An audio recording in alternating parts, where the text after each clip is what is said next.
Hello,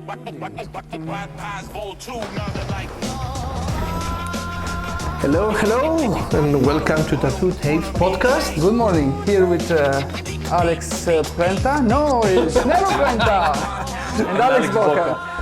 It's an easy mistake to do, you know. Yep. Both of us Alexes. Alex been Alex for a while as well. Yeah. So anyway, volume 2. That was a bit late, I think so now. But yeah, like this is the second season of us, like making. And it's quite early as well. Yes. So but today we have a guest. Yes. So before we introduce our guest, just follow, subscribe in our channel. Yeah. Listen our podcast on your favorite podcast platform. We are kind of everywhere. Yeah. Who is our guest today? So we having an artist that celebrates the diversity, and it reflects this on his art and his work. Yes. Friend of us. Yeah, we like. I love him. I'm doing a tattoo on his back, and like straight away when it's his design, and when he showed me, I was like, I want to do this. Like, nice. You know, it's a different design, and let's bring Rylan inside. Here we are. Hi. Welcome here to Tattoo Tapes podcast. Thanks for having me. Thanks for having me. Thank you for coming, and thank you for coming so early in the morning. That's the dawn chorus was singing quite loudly as I left the house. So imagine, like, we used to record at 6 o'clock in the morning. Yeah. Before was that's quite frankly homophobic. Yeah. So first of all. Our listeners can find you on social media as Tattoos by Rylan, so right? Tattoos by Rylan on Instagram, Facebook, on Ye Olde Tickety Talk as well on there. So I tried to, I did try other social medias, like I'll stick with the 3. It's too much more than that. Too much work. I haven't got the time or the mental capacity for any more than that. Oh, of course. You're a tattoo artist since? So I started in 2018. Okay. So I'm edging closer to a decade in the industry, but I feel like I've managed to do quite well so far. Yes, that's good. Nice. Like, tell us a few things, like how you started. Did you jump straight on it? Did you have an apprenticeship? What actually guided you? What inspired you? So I had the old-fashioned apprenticeship. Okay. But tattooing at the time wasn't something I was actively looking into. So throughout my entire life, I've always tried to find a way to make art my life. Whether it be writing or doing local radio or various different bits and bobs.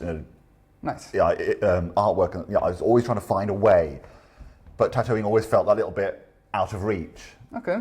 And then a friend of my other half, Jory Lakars, sort of friend on Facebook and something. She's I got a few tattoos by her, and she saw my work and was like, oh, how do you fancy going to be a tattoo artist? And I was like, yes, please. Because it always felt out of reach and an impossible sort of thing to want to do. Okay. And then I was utterly taken aback that I was offered an apprenticeship, which never happens. Yeah, that's good. That's usually it's the opposite.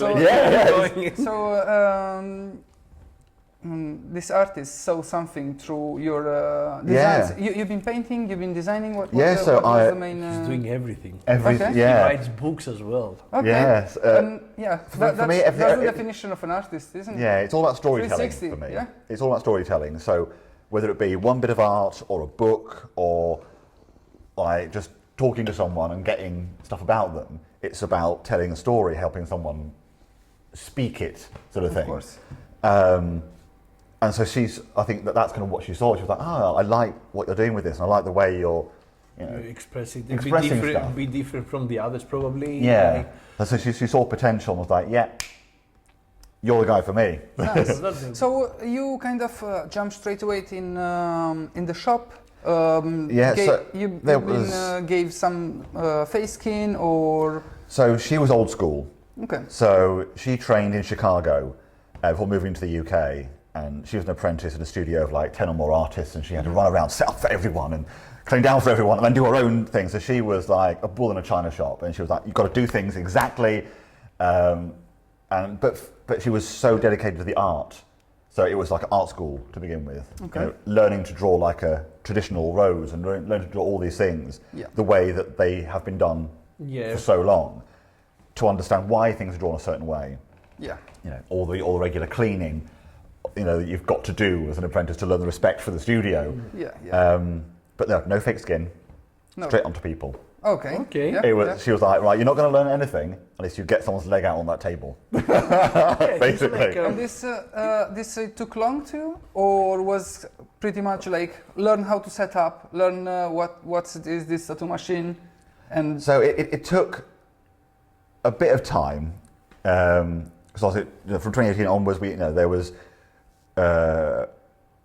economic downfall, and we had COVID, very recently. Okay. So there was a lot of pitfalls that did kind of hamper my progress. So it stalled me a few times as we went on, because with the economic decline, there were less clients willing to come, yeah, and with COVID, you couldn't tattoo. Yeah. So there was a lot of times where I was so frustrated. I was like, of course. I need to make progress. I need to do more. That's why I'm asking, because usually it's quite a slow process to get into tattooing and have your own clients and be sure of what you're doing, because this is another big thing, isn't it? Like be certain I'm doing something all right on these people, Yeah, exactly. I'm not killing it, but anyway. Yeah, I'm impatient as well. To be honest with you, like my mentor, he let me do something wrong the first time, and then he was like, "Okay, you saw that what you did wrong." I was like, "Yes." Okay, now it's time to fix it. So, well, that's how you learn best, by by doing a mistake and going, "Oh, that's a mistake."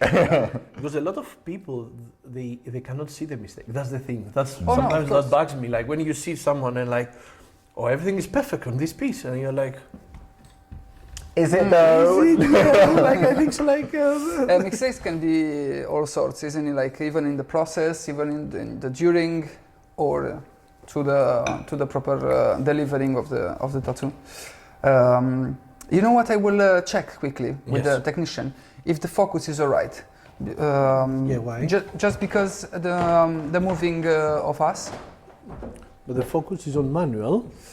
Is on manual? Yes. Yeah, the aperture is alright. Okay. Do you remember with Tibor when he was moving? Yeah, behind? but it was on. It wasn't on manual. It was on. Yeah, perfect. So that's why. So we have it now on manual. We saved that. Cool. So since you start your apprenticeship, I guess you changed shop. Since then, so right? I started in Stockport at QP Tattoo Studio. Oh, okay. Because Jory she'd worked around Manchester for years. She worked in Alex Palace in town for a long time, built a big client base there. But she'd worked in street shops all her life, and she decided, I want my own place. So she started her own studio in Stockport. But yeah, unfortunately, 2 years ago, she passed away in a car accident. Oh no. So I had to move studio. So I'm now at Custom Creations in Manchester. Thankfully, Tin, a friend of Jory's, was like, yep, come on down, I'll have you. Tin is an amazing person. Tin is great. He's a great guy to work for and with. So, it was a perfect, seamless transition from one studio to another. So, Okay. yeah, it was thankfully a lot less stress than it could have been. Yeah, like Custom Creations is in Manchester City Centre. So great. All the team is nice people over there. So just go visit if you like guys and get a crazy traditional tattoo from them. Yeah, we've got artists that specialise in all styles as well. So it's we've got a nice versatile little bunch. Yeah. You do walk-ins as well. Yeah. Yes, do right? walk-ins as well. Yeah. Cool. And let's say you're designing. Now you kind of have a line of you know what you want to deliver right to your clients, kind of, and what you show. How long it took for you to kind of understand, I want to do this, I want to show this, I want to put myself into the... It took a while, but at the same time, it wasn't really a conscious decision. Okay. Because I was just trying to do good traditional tattoos. I was trying to do good tattoos. And people seemed to gravitate a little bit towards things that were slightly my style sort of thing, but it's still traditional, it's still that kind of vibe, and it just happened naturally. I wasn't trying to do anything in particular, it just happened that way and I enjoyed doing it, and then 100%. More happened, because I think sometimes if you try and force something too much, it's obvious and people go, oh no. Things are better when they come naturally. 100%. Yeah, exactly, yeah. So it's a natural progression of what I like about tattoo art and what I like about other art Yeah. and culture and stuff. So it's a nice little fusion. I love that your designs are always like, you know, like not hiding yourself, and like you trying to show yourself. Like a lot of artists, they just, oh, I'm gonna do whatever is like popular now. Like I have no idea what's popular. I find a trend a year after it's gone and it's not cool anymore. I'm like, oh, that's interesting. I'll try doing it, and no one wants it because it's old hat. I'm clueless. I'm like, you know what? I'm just going to stay in my lane. I'm going to do what I know that I like, that my clients like, and that works. And if people like it, they'll come to me. If they don't, they won't, and that's fine. For me, I told you, like when I saw the design for your back piece, I was like, I want to do that. It's so different and so unique, and I want to have that. I know that it's not 100% mine, but I want to tattoo that, to have like a part of it. And that's nice. No, the pain is not so nice, but yeah, There is no pain. There is no pain. Yeah, it's a secret. no pain, no gain, they say. Yeah, exactly. That's true. So, a curiosity, because you're so transparent with this side of you on your designs, do you kind of attire like a niche in your clients, or you are kind of having clients all sorts of? So I do have all sorts of clients, but I do in particular have clients who come to me because they feel comfortable. Okay. So I have gay clients, trans clients, you know, from the people from the queer community in general, who will come to me because they know that there'll be no judgment. They can just relax, be themselves. Because the industry is not so much anymore, but it can be seen as very macho, and you know, it's bikers and it's tough guys and it's all that kind of. It's that vibe. It's born like this. Yeah. So when they find somewhere that's a bit more comfortable, a bit more relaxed, with someone that they're like, oh, you get me, like you're one of my people. They're more likely to be more open about what they want the design to be, why they want, you know, tell you their story, and and come back again and again and again because they'll be more comfortable, rather than going somewhere and feeling a bit intimidated. Yeah. And, you know, and like, you feel like even in the art process is like easier to understand what they want, or absolutely, because it's shared cultural references. I think is the thing, you know, where, you know, a trans guy, a trans woman, or a gay man or a gay woman can come to me and say, oh, I want something that looks a bit like this to do with that person, the other. And I'll get the references. Whereas it might take more explaining for someone outside of our bubble. And people don't want to have to explain, well, this person does this and it's important because of the other reason. They want you to kind of already have an inherent knowledge of why that might be relevant to them. I have, in the past, I had like a customer that he never mentioned to me, like, it's not a bad thing, you know, to say and be. And I remember like he was like acting so macho, and I tattooed him, and one day, like he was talking about like girls and things on the studio, and then I saw on TikTok, like because I saw him, like it popped it up, that he's a gay man. I was like why he was talking about women, like we know we were, at least me, I wasn't going to be like, oh, you're gay, huh? I'm like, you need to be like freely to say who you are and not afraid to be who you are, and I think so that's really important. Especially with someone that you're spending. Yeah, and I'll say as well. Yeah, exactly. Like, though in these days is not anymore like a proper taboo, isn't it? Yeah, I mean there is at the moment, like, unfortunately, a sort of political and right-wing kickback against the queer community. So I think being able to be authentically ourselves is more important now even than it was even like 4 or 5 years ago. You know, being a queer person is inherently a political act at the moment. So to celebrate that and to enjoy it and not shy away from it, I think is really important. So to wear those sort of designs that are out and proud as tattoos is even bolder. I think so. Yeah, that's true. That's true. You have to, especially now, because you see like crazy things happening out there, and and anyway, as we said, like tattoos reflects what you are most of the time. Exactly. And you never get bored of something that's you, right? Yeah. You know, sometimes like I cannot understand how like in the tattoo community can be judgmental when all this it started Oh yeah. being like criticized from other people. You know what I mean? Like Yeah. when like years ago you were getting a tattoo and like people they were looking like look at him like Yeah. Yeah. I don't understand how those people the same Yeah, people you know, can shoot- tattooing is, you know, for a long time it was very underground. It was niche. It was, you know, it was criminals, and it was the ne'er-do-wells, and you know, the people, the that different people, the different let's say. people, and yeah, so you can't be within that different bunch of people and then go, oh, you're different, yeah, different from the different. It's still like, yeah. Anyway, but, yeah. it's crazy about that. Yeah.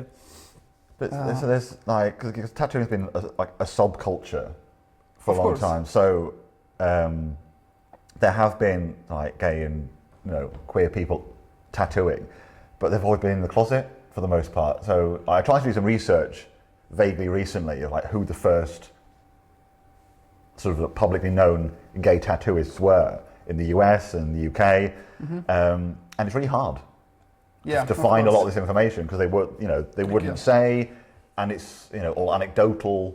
I was talking to a few people about stuff, and apparently it is known in certain circles who the first gay tattoo artist in the UK was, but he was closeted, and so it's like, you know what, he didn't want to reveal it in his life, so it's not good to reveal it posthumously after his death.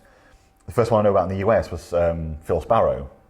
Okay. So a lot of the stuff I learned about him was fascinating. So, so he started off as a literary professor. This is over in the US, literary professor. Do you remember which year? Because I can imagine like they were like, So he was- especially in How long UK, ago? people Yeah. they were like hung up. Yeah, so I can't remember the year he was born, but I want to say the 30s. Okay, so like yeah. But he went from that into tattooing, or tattooodling, as he called it. He opened a shop, and in the book I've read, he is somewhat credited for being one of the first people to inspire Ed Hardy to tattoo. Okay. So Ed Hardy visited his shop, and I got tattoos off him, and you know, had a bit of an insight. But you know, he's notorious for learning from so many different people. He's just one of them. And he was a tattoo artist for the Hells Angels for a while, and then he gave it all up and started writing porn for a living. That's Yeah, so he was a fascinating guy, Well, that's and never really hid his sexuality. So I thought that was really interesting. I don't know if you have seen if you know Lily Lou. I'm bad with names. It's, I'm really bad with names. He used to be known with a little swastika name. So it's What name? little swastika was before, Oh, and he's okay. doing geometric. He was really known for like 8 people back pieces, like all connected together. Like he was making okay. these crazy projects. Oh wow. He was mental. Like mental when I mean like he was thinking out of Out the here, box, like, out right, of yeah. the box, so crazy. And now he changed. Like he's still doing tattoo. He has the Cyland 25. It's his studio somewhere Okay. in Germany, if I'm not wrong. And now he's doing porn and everything. it's an easy jump, you know, it's just Yeah, but on clearly, the side of the... clearly not a great big jump. Tattooing, porn. he loves to do like so many different like I've seen like they doing like, you know, injecting inks in the eyes, All right. Oh, injecting yeah. ink So, in underneath, and doing like the hardcore things, like you know, Yeah. like, and it's like yeah. And now he's doing porn with his partner and Fabulous. and the guys of the shop sometimes, and Cool. so it's a That- big family. that's gonna- It's a caring, sharing family. Exactly, and it gives probably a lot of visibility as well. Yeah. I don't know. Well, I it's don't a way know. to show off your tattoos, I suppose. You know, getting naked, showing off. Yeah, look at this lovely Of course, piece. yeah, of course. I- In different positions. Yeah. I love him. I don't know how many people saw him for that. I love him before he said it. Okay, now he gives something Nice extra one. to this too. Yeah. And there is actually some artists that you get inspired in your art, Yeah. even in painting or... Yeah, so one of my favourite artists is Caravaggio. Okay, so you go a lot behind. Yeah, so I try and keep my net as wide as possible Yeah. for influences. So Caravaggio was potentially a gay man. There's a lot of Yeah, circumstantial evidence that he was at least bisexual, and his artwork was revolutionary at the time. but at the same time, I love the Tom of Finland art from the 70s, which is all very. It's basically porn, but it's like the macho leather man, sort of queer gay man aesthetic of that period, which is it's very exaggerated and over the top. So I think exaggeration is what I like. The exaggeration of light and dark in Caravaggio, and the exaggeration of shape and form with stuff like Tom of Finland. But yes, I try and keep things as broad as possible. Every tattooer should love Caravaggio for the contrast. Yeah. Because in tattooing, contrast is everything. It's key to a tattoo that. Okay. Yeah, still with Rylan. We dive a bit in his past as an artist and a tattooer. One thing that I always like to ask to some colleagues is what was your best advices that somebody gave you and actually improve your tattoo career? So the first sort of good bit of advice that I was given by my mentor Jory was just do it. Just do it. Because though I'm impatient, I wanted to get started.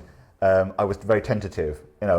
I was gentle with people, and she's like, "Stop it! Just do it! Just do the tattoo. Get it done. Mean it. You got to mean it. You got to get in the skin. You can't be like, oh no. Oh yeah.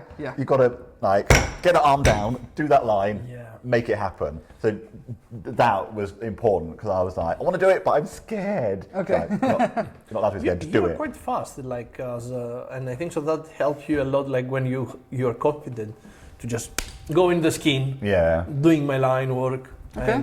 Yeah, well, Jory was like lightning. Like I say, she trained in a studio with loads of artists, and she had to set up for them all, break down for them all, and do her own clients. So she was like in the chair, out the chair, do everything, and so she learned like that. So she had to be quick. Yeah. Like she ran her lining machine at 12 volts, and would just zip through anything. Okay. So because she was training me, though she wasn't expecting me to go her speed.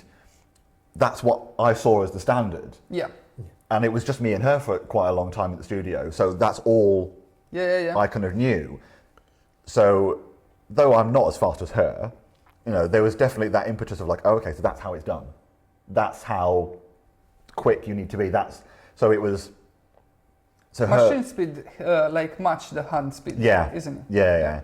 But then the other thing that actually has helped me perhaps a little bit more is after moving to custom creation. So in the last 2 years, is Tin saying, slow down. There's no rush. Yeah. Take your time. Yeah. And a combination of those things of getting it done, getting in there and meaning it, but being gentle with yourself at the same time, allowing it to happen naturally. That combination of actually like, oh, you know what? Yeah, I am quick, but I don't have to have that urgency in my head. You know what I mean? Yeah. But the things that you have the fundamentals. Like you can do like a fast line that you need to be confident and do a fast line when you're doing a line, and then for the coloring, for example, you don't need to rush it. You need to let the needle do the job for you. Lovely time, doing some shading and some color. Unfortunately, I've been a self-taught for a bit, and I understood many years ago that when you learn to tattoo from someone, you tattoo like that that person, because you know that. Yeah, that's what you see. So that's why at some point I really look to work with more artists and travel more and see more people doing differently. That much I end up to question which one is the best way. Yeah, after a while it's like, okay, so which one's best? Yeah, there is no best. There is no best, exactly. No.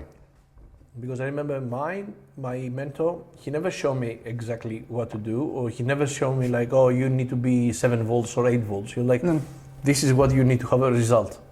Figure it out. Yeah. That's quite a hands-off approach, isn't it? It's go on, do it.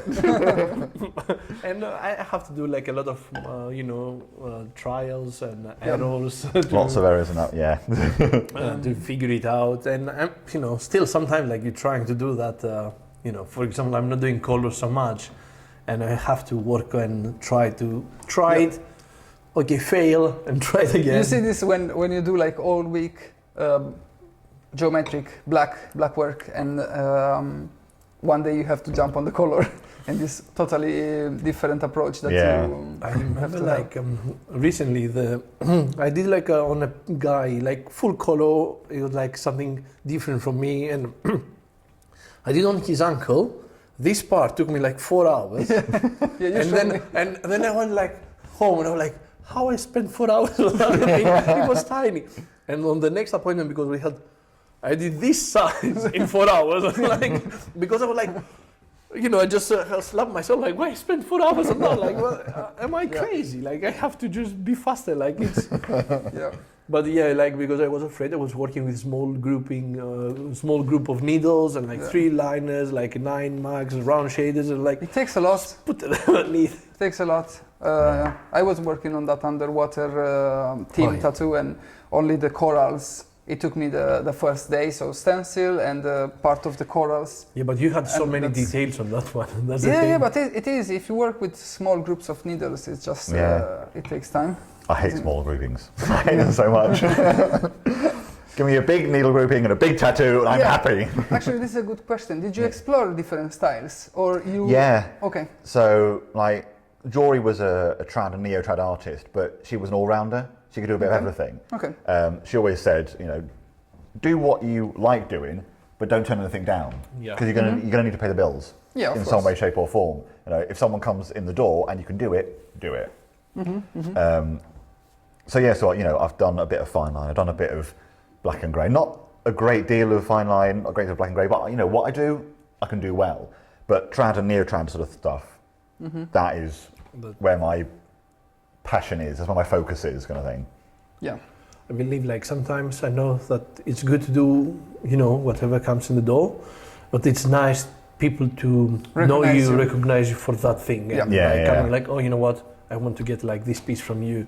And that's, I think, like really... Well, it's a good way, when a walk-in comes in and they want a little date or a little name or whatever it is, and they see my art on the wall by my station, and I talk to them about what I do, and then they're like, oh, so, from a little something else in a different style, I can draw them in.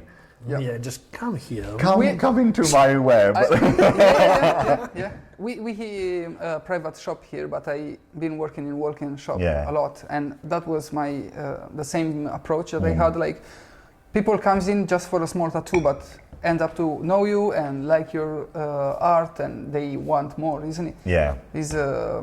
It's a way to connect. Yeah. It's a trust thing as well, because there's us and surgeons who can alter your body forever. That's it. Yep. So, people trust you implicitly, so you have to do a good job. 100%. And if they get to know you a bit more from a little walk-in or something else, and they feel confident to come back, then you've won. Yeah, that's the thing. Like, the important. We're trying to build like trust and get them like to leave a mark on their body forever. Works. Yeah. Trust is a big thing. Anyway, we were going by. Like this, we have few questions, but we don't. Sidetracked. It's fine. You wanna pick any of? Basically, I think so. We covered a lot of things like. We like storytelling on our podcast, because obviously we don't try to deliver to tattoo artists. We try to deliver to clients and who wants to approach and learn more about the industry of tattooing all the way around. So it would be nice to have. We have this one. Have you noticed similar struggles or barriers among your clients, whether it be sexism, racism, or exclusion in the industry? Yes. So, like I said previously, a lot of clients come to me because I'm part of the queer community, so they feel comfortable in opening up to me, sort of thing. Some clients have come to me almost as a last resort because they've got HIV. So there's still a stigma about it, even though with medication it's undetectable, it's untransmissible, you can't pass it on. But they've been turned down by other artists, and I've never found out who it was, they wouldn't ever say, but they've been turned down by other artists, said, I don't want to tattoo you because you've got HIV. I had that, I'm going to tell you later, conversation with Jojo about that. Oh, okay. And but say your story first, and I'm gonna jump to that. So I've had clients come, and one guy in particular, like covered in tattoos, like heavily tattooed guy, but he shopped around because he found that he had to just sort of not tell artists that he was HIV positive, and then when he finally opened up, they'd drop him, or if they found out by accident, then he would be turned away.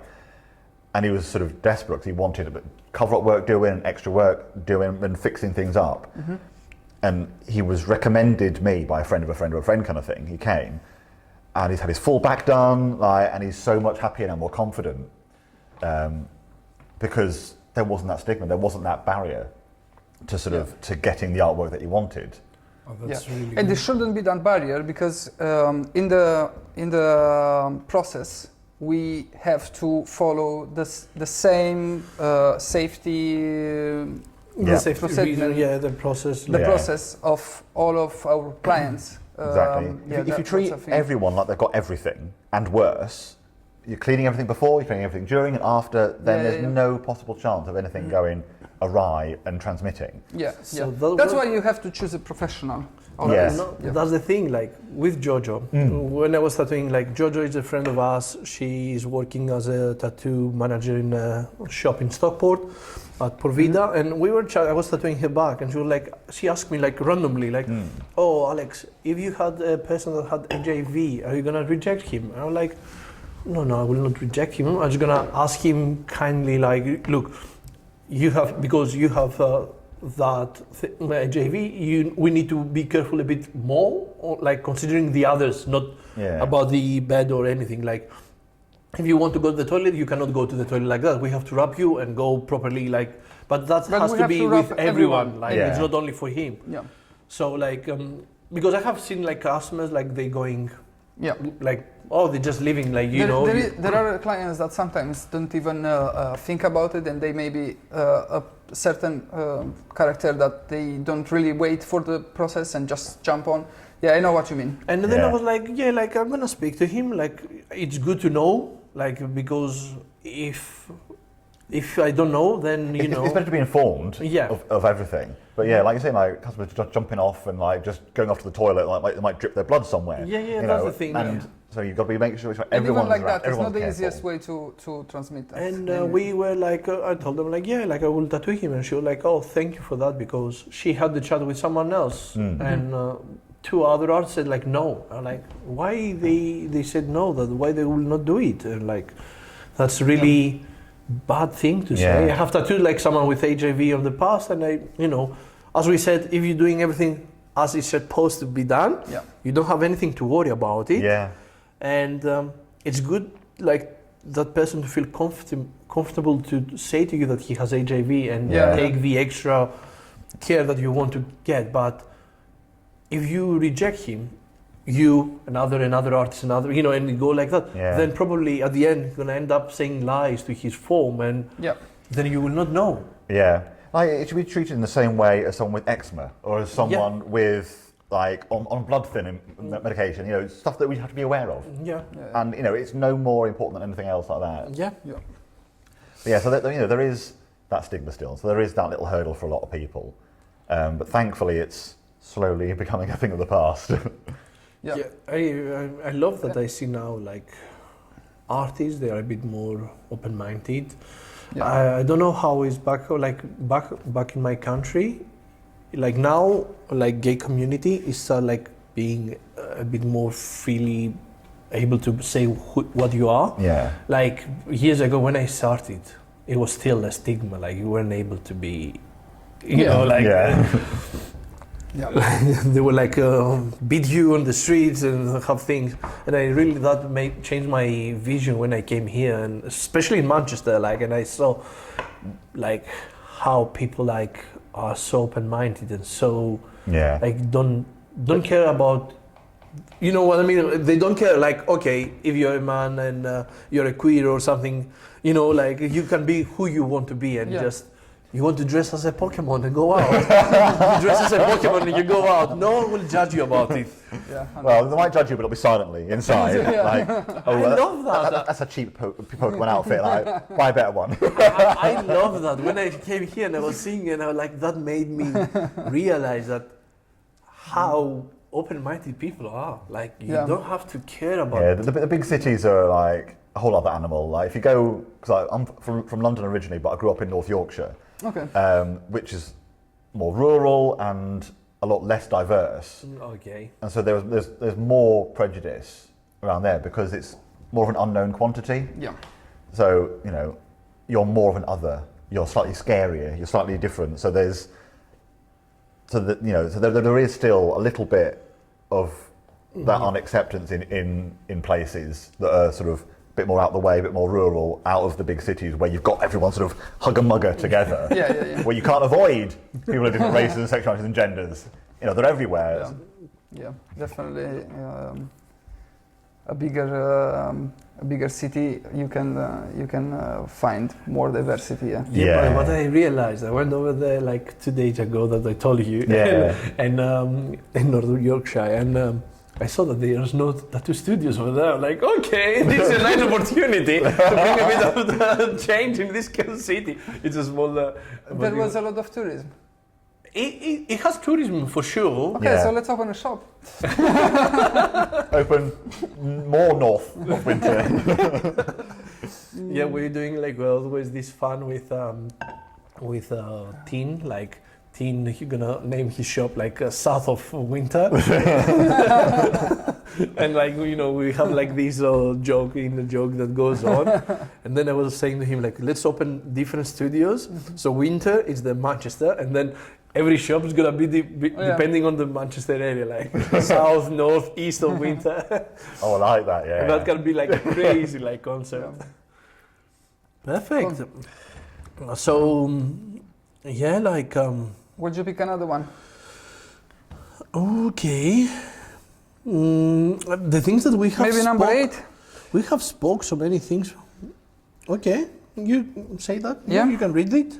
That will be helpful as well. So, from your perspective, what steps can we take as a community to ensure the tattoo industry becomes more inclusive and more supportive for everyone? There is some particular things that when you work in a tattoo shop, you expect to find. I'll say in the end, it's enough to treat everybody as it is. So do you mean from like an artist perspective or from a customer perspective? From a customer perspective. But speak to an artist. What we should do as an artist to feel more confident and. It's education, really. Educating ourselves about the queer community, about health issues and or how they're dealt with, sort of thing, and just being nice. That's all it is. It's just there's so many artists you see that seem to have a bit of an ego and perhaps are a bit standoffish, and just relax.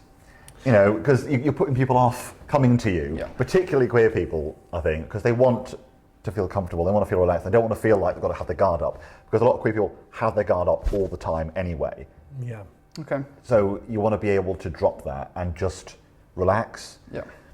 So artists, educate yourselves if you haven't already, and just be nice, just be comfortable, be approachable, be willing to talk to someone about their drag act and not think it's weird. I think it's amazing. Like I've seen like all these videos of drag makeup, and how they just change the face. It's so wow. Yeah. If you ever get a drag queen on your tattoo bed, the glitter will be there forever. It lasts so long, you'll find it all over the place. That's why we wrap everything really good. Exactly. Yeah. Okay.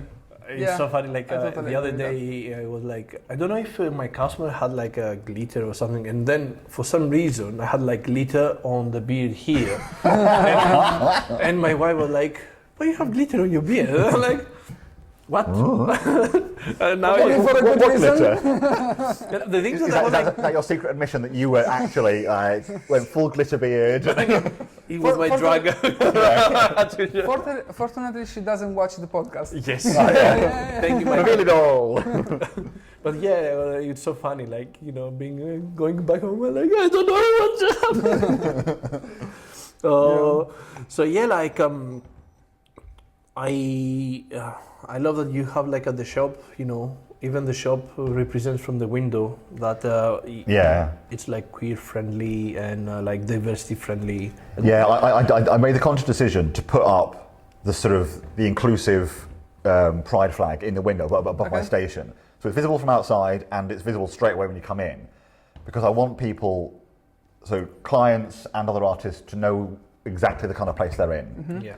Because if is that even to attire that kind of clientele? Or is more for... I can imagine. It's twofold really. So it's to let people know that they're in a safe place and that they can relax, but it's also to put off people who might not be as open-minded. Mm-hmm. So not saying to turn them away, but I don't want someone coming into the studio and then spouting off anything derogatory and hateful.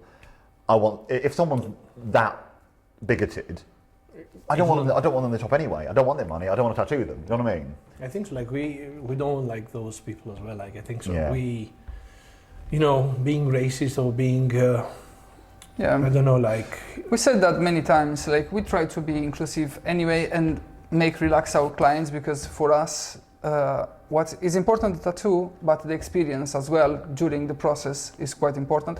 Not for every artist, and I'm not saying like for every artist should do the same, because there are different personalities, but the experience that a client goes is quite important, because it is something that's going to last forever, so he's going to probably remember it forever as well. Exactly, yeah. Okay, so let's jump on the final part, yeah? Yes. And let's dive more into your art. What make it so different and personal at the same time? So one thing I've sort of found, like I was saying before, I sort of naturally gravitated into my own kind of style of doing things. And I've put thought into it since, but it's about flipping the script. It's about queering the art, essentially. So I love doing pin-ups, but throughout modern tattoo history, it's always the sexy ladies, for the guys to get. And I thought, well, why not? Why can't I wear a sexy guy pin-up? Yeah. So it's using what was previously, just the female form and changing it around for perhaps a niche market, but making it something that I can connect to, something that means something to me. Sort of queering the body, queering the form. I've seen artists around the world kind of approaching things similarly. Like, none of us have really talked about it, none of us have communicated or said, let's do this. It's just like, that guy's started to go in a similar direction, and that girl's started to go in a similar direction, that woman and that guy, and we're all kind of reclaiming these images and these styles and this ideology, and just making it personal to us, so it connects to us and resonates to us. Like when, for example, like a little black kid sees their first black person on TV, like that's me. I can connect to a TV show suddenly, and when a queer person sees their first queer person on TV, like, I'm represented, I'm there. And that's the same kind of vibe in tattooing, where someone can say, I get that, like that speaks to me, that's part of my story. That kind of image, that kind of vibe, that look is what I want. Do you believe that a lot of artists are afraid to, that, because there are like artists out there that they are gay or bisexual or whatever, and do you think that they're afraid to show that to their art? And I don't know. Like potentially some of them, maybe, if they're in countries perhaps that aren't as legally free as we might be here. Some people might not feel they need to. But I've always been proud. Not like for no reason, but I've been proud of what the community has achieved through persecution and despite of persecution, artistically, culturally, and to be a part of that is quite important to me and quite something. Yeah. So I like looking back at queer history and taking little bits of it and taking bits of popular culture and sort of smushing it all together and sort of seeing what happens, kind of thing, and see what happens next. That's true. Definitely. And when somebody comes with an idea as a pin-up or anyway, they see your form of art, do you kind of guide them, or it happens more often they ask for something specific? So some people will come and just get a bit of flash that I've done of a pin-up. I love that, I want that, do it for me now. pretty much all of them are one-offs as well. So like, I won't be regurgitating these pinups again and again. It's like, you get it, that's it. That's a special one for you. But yeah, a lot of people, when they want a custom piece, they have an idea. They know exactly what they want. So one of the first pinups I did was for a guy, and for his 50th birthday, he wanted his first tattoo, and he wanted a pin-up on his thigh, but just high enough that if he wore shorts, it was hidden. I was like, okay, yes, fine, talk to me about it, what do you want? And he wanted like a Tom of Finland style, sort of muscular guy, sort of bound in ropes on his knees. I was like, yeah, that's fine. So I found some good references, and I was doodling and drew it up. I sent it to him, and he was like, that's great, but can we put a ball gag in as well? I was like, yeah, all right, yeah. So adjusted it, put the ball gag in the design, but I'd given him underpants. Sent it back to the guy, and he was like, yeah, that's good, but take off his underwear, please. So the first pin-up I tattooed on this guy for his first tattoo for his 50th birthday was a naked, muscular guy, ball gag in, bound with ropes, big old schlong hanging out. And that's when I fell in love with doing pin-ups. That's the stories we want to hear. Yes. I love I remember, which ones I love a lot. You have done like some small filler gaps to someone. Yes. Like just simple black, like nothing, like black work, and like they were so amazing and so like shit. Yeah. So that was brilliant. He let me do whatever I wanted. Okay. Yeah. He was like, he told me what he liked, but he had loads of sort of ornamental dot work and sort of the shapes of stained glass windows and stuff, but with gaps in. He's like, I've got gaps by my knees and I want something sexy in them. I was like, say no more. So I went through one of my books and I found a couple of images. I was like, how comfortable are you with it explicit? And he's like, don't give a shit. Okay then. So one of them is a guy getting a blowjob. I think I can appreciate more like the explicitity into a traditional piece than nowadays there are a lot of like proper porn sheen tattoos. I can appreciate the technician, like the technique thing, and a nice vagina, well shaded, or a big dick in a mouth, like well shaded, but it's, I don't know if I can appreciate it as an art. There is like a form of art in Japanese culture, like they have like a whole section for that. Like it's just a picture of a dick in a mouth, It's it can be art. In fact, like some friends might laugh at me because I take photos of random stuff out and about. So the other day I was at the bus stop waiting for the bus to go into town, and someone left just a banana just on the bench. So I took a photo, put it online. But is it art? So yeah, anything can be art. A dick can be art, banana can be art. Yeah. Someone sold that banana for I don't know how many million, bro. Yeah. So it was like so funny. Like I always love how you finding all these old references in your books, and you have such a good collection. And I'm on the group chat, and he sends like some that you're never gonna see them like online. Like you see them only on the books, like written down. Yeah, a lot of older reference books or just like photo books are great because those photos never got digitally scanned, never made it online. So it's great. I've had to move on my books to the studio though because there's not space in my library at home. But no, it's great. Like those references are amazing. The internet's a great resource, but it hasn't got everything. Yeah. And it's often the same images regurgitated. Like there's that story I think about the people who get wolf skulls tattooed on them, but it's because someone used a raccoon skull as reference. And okay. And now, tell us about it. Yeah. So there was a tattoo artist who I can't remember who it was, but they used a raccoon skull instead of a wolf skull because it looks a bit more savage than a wolf skull does. And that sort of generated this thing where people use that as the reference, use that tattoo design, use that tattoo as the reference of the wolf skull, and and now so many people have done it that this raccoon skull is everywhere, and it's not a wolf skull at all. It's so weird. It's the same like also with the Poseidon and Zeus. It's a classic design that everyone used Poseidon instead of Zeus, or the fallen angel with Icarus. Oh, yeah. Like I want this fallen angel, and like this is Icarus. It's a classic image from a book. Story. Like learn your classics. Yeah, that's why a book is always better because something written is kind of there forever, and as in good music, it stays forever, and it's going to be used as a reference, as a good reference, instead of now- interpretation of the internet. Yeah. Internet, I think, so like like you don't know what to trust. So many times you have to look again and again to be sure. that Is it the AI? reference- Not about the AI. I think so. You can straight away understand that it's AI. Like Well, we can because we look for that stuff, but I have so many clients send me stuff. I want this.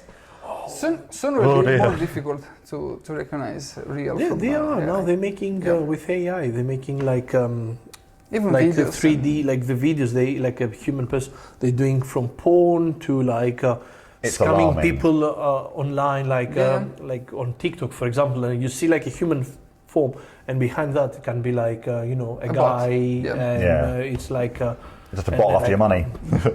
it's crazy. It's crazy nowadays. But it's a good tool to get you started if you're struggling with an idea or something. It's a great, in the same way that spell check is a great tool, but it shouldn't give you the end result. Like you're an artist, 100%. make the art. You know what I mean? People Anyway. they just like they just want the fast money. They don't understand. Oh, yeah. Got to put the work in to make it worth it. Yes, and I get it. Like, okay, we want more time in our lives. That's important. But being an artist, that's the fun for us. Like, It you need enriches your to life. spend time Yeah. for the whole thing, the I'd whole say this process. is the difference, between an artist and that wants to deliver something that reflects his idea and somebody that just wants to do Make the a job. pretty picture. Yeah. Yeah, sometimes it's just for the job, I met a lot of people that does and get into the industry just because they want to raise some money or they believe it's fast money. Yeah. Oh, It's not at all. no. There is so much. Oh, no, yeah. I'm still helping like new artists. Like I've got like people like texting me. I'm not getting any apprentice because I don't think so that I'm still on the level to have an apprentice. And I'm saying the same to everyone. Yeah. Don't expect to earn money the first couple of years. And Except what if they you're think, oh, this guy don't want me into it easy. No, that's So I have to make So the same far- money as him. so far, like everyone is like really happy because even if I see like a story of them online, I'm gonna text to tell them like with not a negative way, but okay, look, take your time with that color packing. Like recently, I have like a girl that she's from Greece as well, and she's here in UK, and the girl she did like these seminars like on those schools. And I told her like she wanted to start, and I told her like you have to work more. I see like the mistake that this needs improvement before you go to a shop to ask Yeah. for to be a junior artist. Like, and here and there when I see like a story and I notice something, I'm telling her like, oh, maybe like lower voltage, slower hand. You do that with somebody that you believe like, ooh, this have a great potential, isn't it? No, I'm doing. If you do it with I'm not doing it. If you, everyone deserves a spot, if Everyone you want to deserves do a it. chance. but I feel Yeah, But you like, still have to work at it. You can't expect to be handed stuff. but if I feel like if I go to everyone, like just tell them like my opinion, it's like I don't know if always could be welcome. I will not take someone that I don't know. Like usually, I will not follow someone that he never. If I see that someone wants help and asks for help, I'm gonna be totally transparent with them. I'm gonna tell my opinion, 100%. and then, if I see that that guy